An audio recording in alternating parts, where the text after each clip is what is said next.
There we go. Now you're not muted. All right, check. Can you hear me at all? Oh, this is a message. Let's blame it on technical difficulty. Let's make it easy. Yeah. Okay, where were we? We have Let's see. We made a comment about some teasers of what we saw in the code upcoming, and then we were making a comment about or rather an announcement on yeah, the we Ori Meta contest that was being hosted in the we had server. elements coming. That means Flame Tisanga, Chrome Turtle, Chrome something. Earth Yeah. Chrono, Aqua Crown, and Wind Cecil. Yes, that coming. Yep. And what else? And And we had then we were and the gonna make Ori a quick Meta contest too. Yep, we were gonna make a quick announcement on that, and I'll try to keep it brief so we can get along with the show. Essentially, we're basically emulating what the Medarot company themselves, Imagineer, have hosted a number of times through the years, called an Ori Meta contest, where the fans would submit their own designs to Imagineer, and the top three were made into official Medarots. As examples, in Medarot S, we have Dondrill, Papilio Chevalier, and Shoepord. But to supply earlier examples that some other folks might recognize, Arc Beetle Dash, Tyrell Beetle, and Greed were all Ori Meta contest entries that all won. Hmm. So Yep. we're basically emulating the same thing, but we're changing up the rules a little bit to add a couple extra twists that Extra might spooky boost the this creative month. flow. After all, it's Yep, Halloween. Yep, there's a motif prompt this time around, so that if you have trouble trying to decide on what to design or what kind of motif you want to use, the motif prompt that we offer in light of Spooky Month is mythology, monster, and folklore. So essentially, we're taking you to the library. We picked up the genre. It's up to you to pick out the book. And then the only other thing that we added, aside from the basic contest rules, it'll run all the way through October, and then it'll close on November 1st. So you have all month to put a design together and finalize it, clean it up, and submit it. But if you decide that you have an overabundance of creative juices flowing, we are now allowing all entries rather to submit up to 2 designs. The only thing we request if you submit more than one is that out of your 2 designs, one of them must incorporate the motif. The other one is open season. You're welcome to do with it whatever you please. But if you're going to submit multiple entries, at least one of them has to incorporate the motif. Yeah. All right. With that, I think let's get on with the show. Yep. So sorry about the technical Oh, difficulties. that was like 10 minutes of silence, and me just. Hmm. Okay. Oops. So let's see. We still got another week of Leo, who's Hyper Beam, Missile, and Ground Control. Definitely the pickup because his legs allow you to have S compatibility everything. Yep, and in a game where speed and power are key, ground compatibility is probably one of the best things you can offer, since it's half the time that additional bonus to a buff that you get because of the compatibility On top will of be the that, difference yeah, on top between of you being outrun or you just barely outrunning a dangerous foe.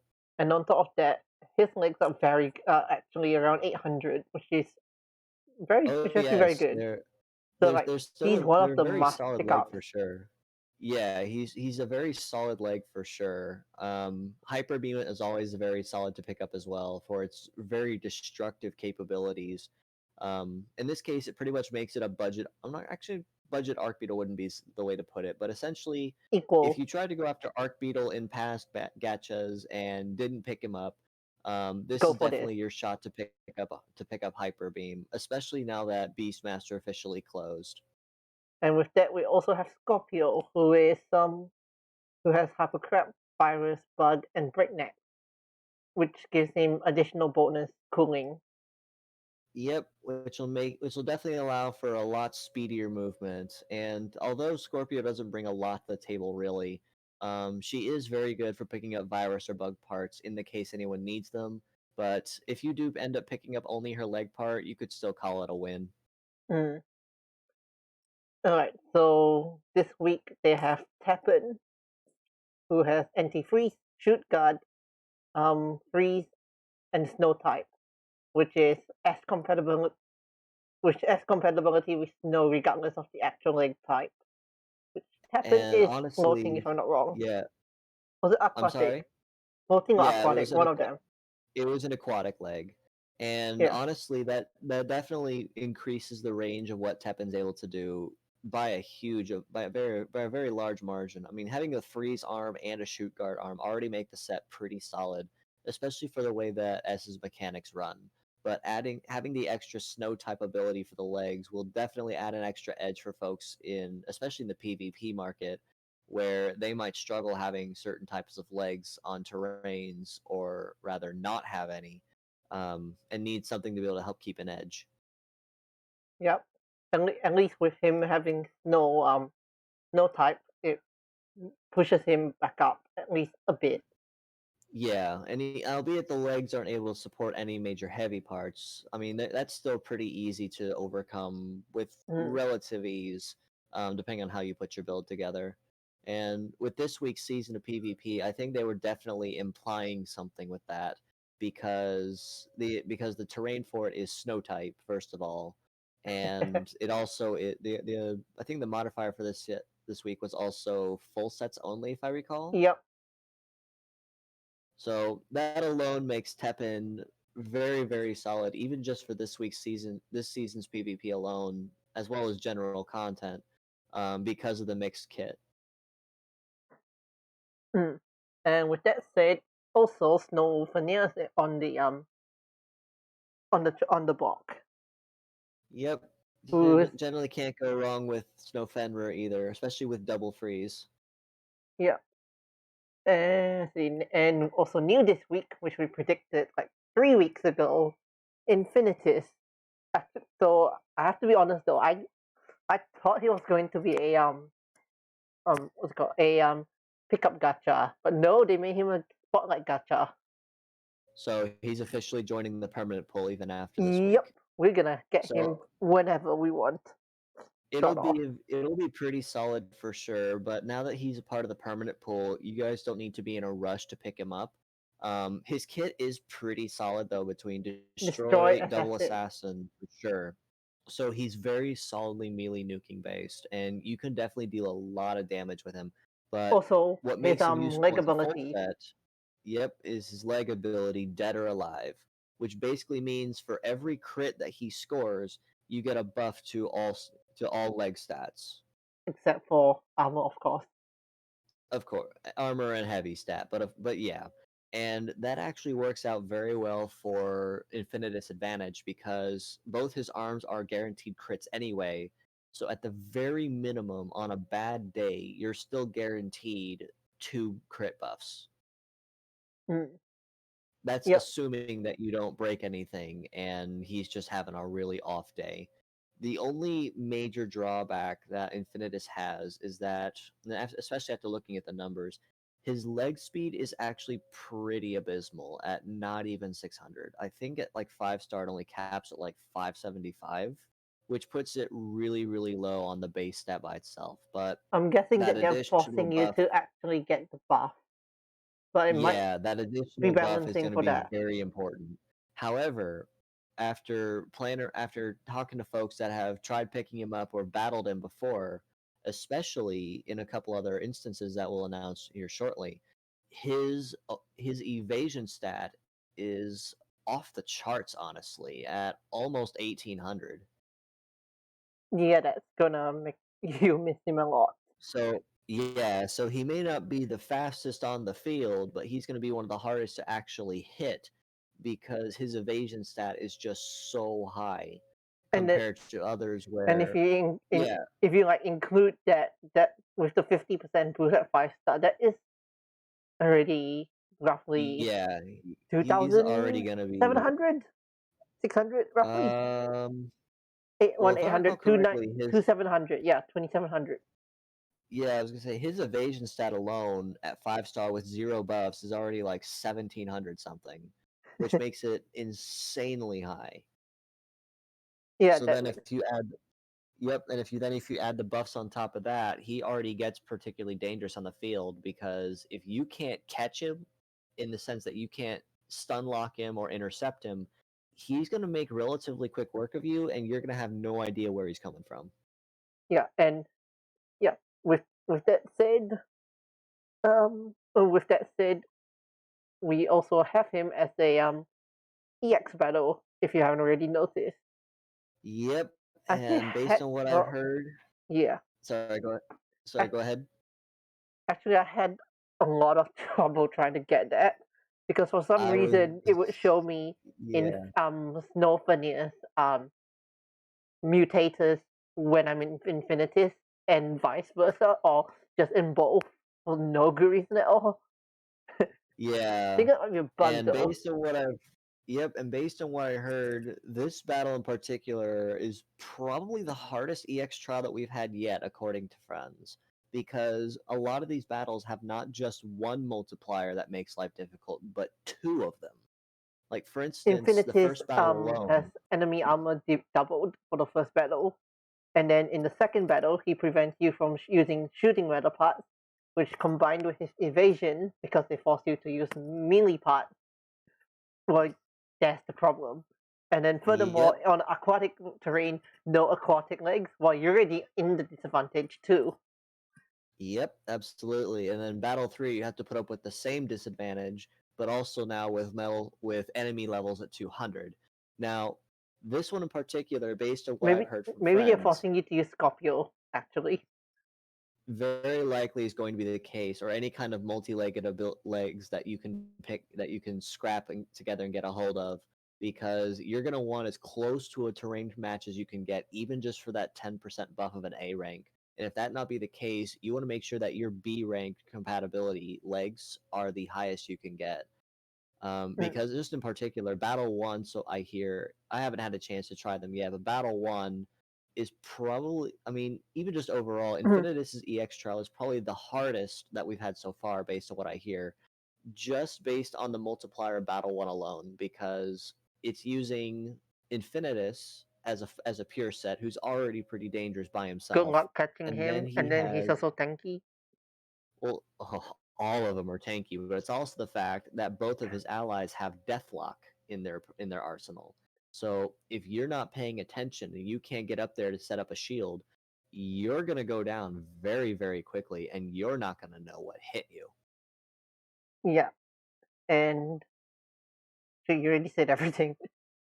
Yeah, this one is probably gonna be. This one's gonna definitely put team building, and especially with modifiers, to the absolute limit, because Infinitus alone already is gonna hit like a truck, but with these kind of modifiers, he's gonna hit you like a truck, and you're only gonna have access to a very limited amount of shields.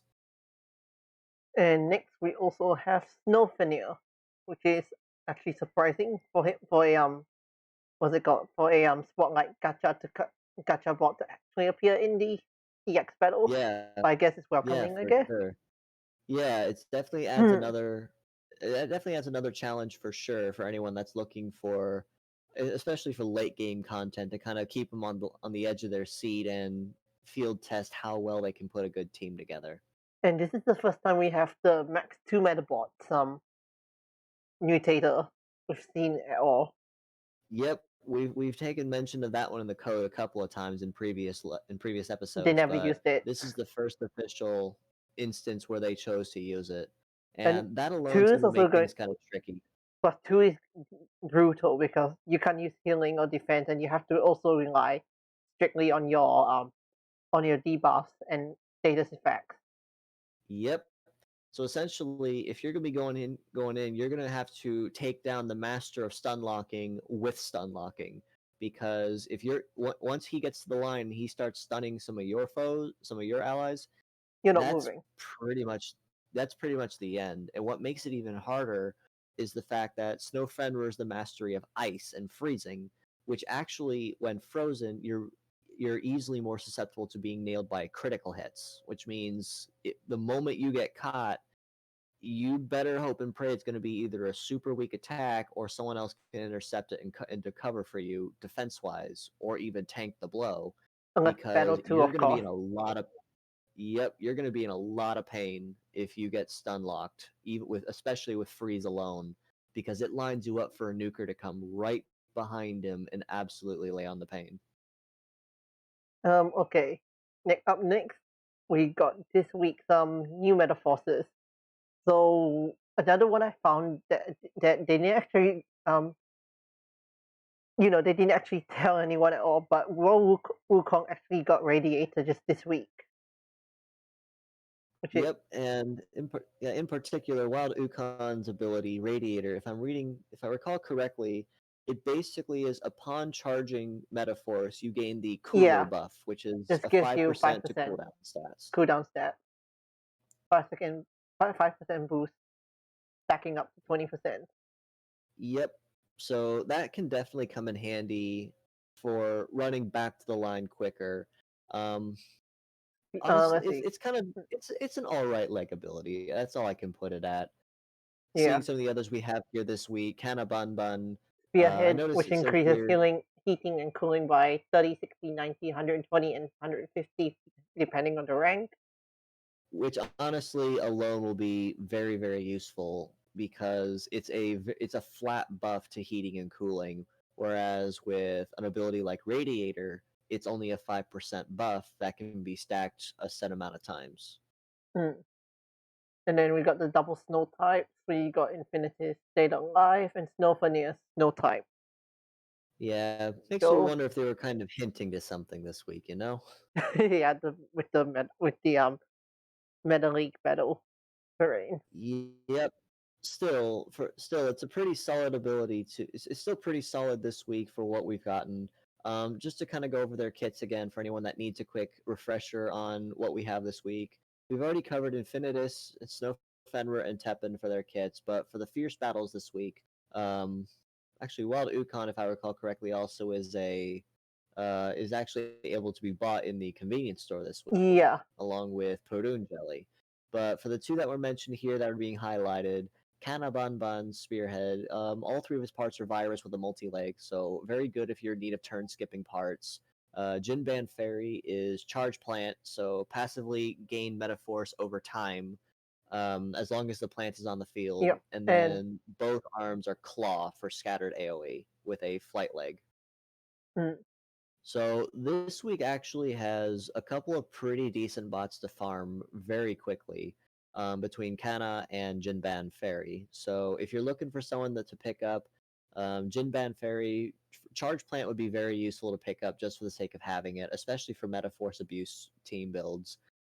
mm, Flight legs are also really good with mobility, and if you add the snow type terrain on top of that one, very very solid leg to pick up for females. Kana Bun Bun Virus is good for turn skip abuse, and then the Spearhead ability also makes his multi legs very solid to make use of as well. with that said, I guess let's move on to the new bots, at least the October and November lineup. Yep, and we definitely have a number of familiar faces, new and old, Karen, that we can expect this week. everybody's favorite girl. Well, her Metabot anyway. Yep, yep. We So, originally expected to have Saint yeah, Nurse this week, if I recall correctly. yeah, no, we didn't. So she's been We moved next week. So Yep, she has perfect guard, count repair, and count repair, and then which Heal is Plus for her leg ability, yeah, which basically means when you're using a healing art, you get a passive buff to your heat time, which means you run to the line faster, which mhm. can be pretty useful. However, and this has been mentioned before, the way the current meta runs in Medarot S, if you're going to use a healing art, you need to make sure you build it very carefully into your team. I think it's a lot better now actually. So It can it, be for it is sure, like absolutely. they already applied the like 3 times buff, and yeah, I think like Right, 1800 at least for some. Like right. at least for And example, Blazer Mode Mate can already do 1800. That's right. decent So killing. it's definitely got that buff that it desperately needed in order to be considered viable again. And while I wouldn't consider it meta breaking at this point, like it was in earlier games, like Medarot 9, where having a team build of a nuker, a defender, and a healer would probably be the best all-round balanced team you could build. In a game of speed and power, healing arts still don't have that high of a priority Mhm. where you can make use of them if you want, especially in story mode where you're free to basically do a build as you please. But when it comes to things like PvP or competitive builds, it's something you can consider depending on the skill in question, but I wouldn't rely on it if that makes any sense.